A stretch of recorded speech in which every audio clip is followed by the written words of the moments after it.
Waging war on corruption. It's Alex Jones, coming to you live from the front lines of the info war.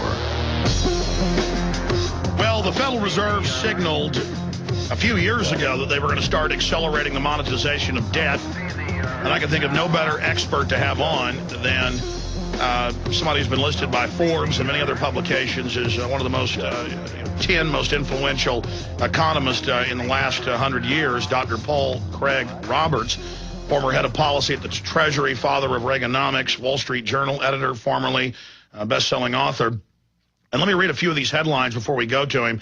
U.S. Federal Reserve latest bubble threatens mayhem. That's the London Telegraph. They're talking about $600 billion to $1 trillion. That's also in the Wall Street Journal today. I have the Federal Reserve's press release.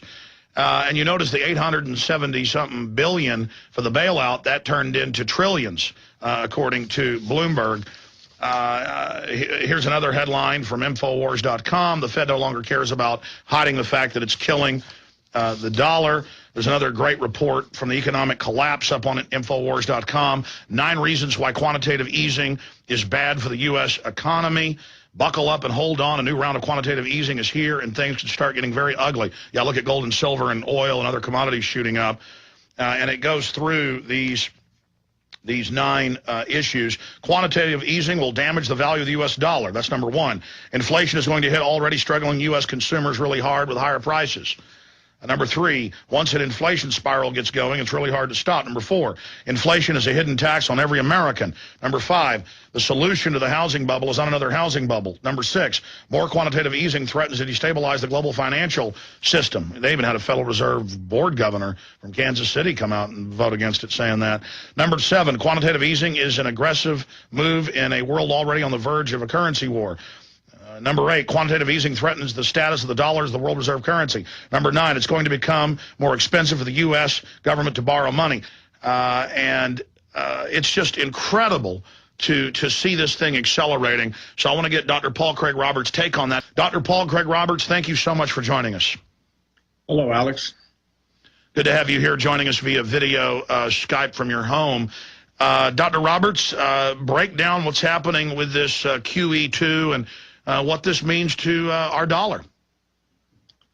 Well, Alex, I don't think we really know why the Fed is doing this. They actually have not announced that they're going to print the money and destroy the currency. They are explaining this policy as a way of stimulating the economy. They hope that it will further lower interest rates and cause some business investment and hiring that would help the economy get back on its feet. That's what they say. Now, I certainly agree with you and the report you read that the one consequence of what they've announced will be to hurt the dollar. And we already see evidence of that. But, of course, the dollar has been hurt for many years now by excess creation of dollars. And so in a way, this is a continuation, perhaps an acceleration of the reduction of the dollar's exchange value.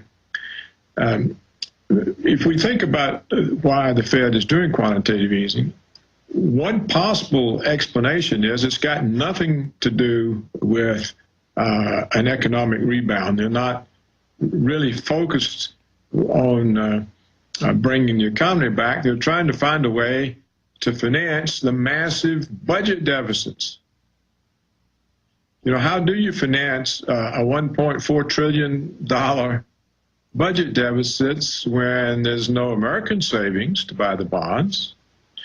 And when that deficit is a multiple of the combined trade surpluses of all of our trading partners, so that even if every country, such as China, Japan, the OPEC nations, that have sizable trade surpluses with the United States, even if every one of those dollars is recycled into purchasing Treasury debt, it can only take about, at the most, a third of the debt that has to be issued to finance the deficit. So this may simply be the Federal Reserve stepping in to purchase new Treasury debt under the cover of an economic stimulus plan. That's just my speculation, because the Fed is not going to tell us one way or the other.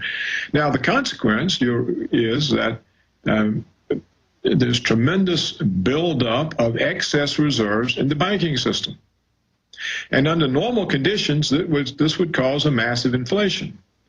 But we don't have normal conditions. The banks aren't lending these excess reserves. So they're not finding their way. The money is not being expanded and finding its way into the economy. In other words, the money multiplier is not in effect.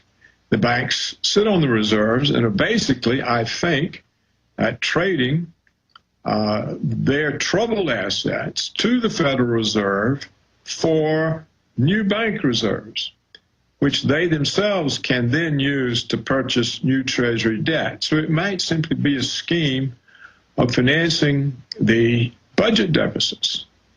And as long as these excess reserves that the Fed is creating, that's in effect what it's doing when it buys bonds, it's creating excess reserves. That money is not being expanded through the money multiplier by bank lending. And so it doesn't really result in the kind of inflation that you would expect. Sure. Doctor, I mean, looking at the Economist, even the Wall Street Journal, the London Guardian, the Telegraph, they're saying clearly that, and we've seen, and you've talked about this on the show for years, that China and other countries are starting to not buy, all of the treasuries that are offered. And so they can't just let them sit there. I mean, they've got to finance this debt they've created. So you're saying that might be it. And I appreciate the fact that you're, being reserved and not definitive. But, either way you cut it, it is definitive, though, that people are starting to back away from the dollar, and that all we have left is the world reserve currency status. As you've said, we don't have an economy. We don't have trade. We just buy Chinese slave goods with more dollars. And so what happens as the dollar, we saw Christian Science Monitor last week, quoting the IMF and World Bank saying, we're going to go to these SDRs and basically have accelerated, coordinated global devaluation. They call this a currency war, but this goes back a year and a half ago to the G20.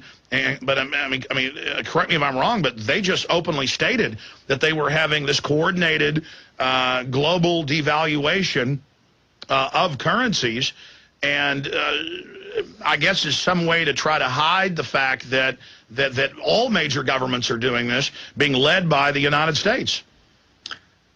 Alex, they're not, strictly speaking,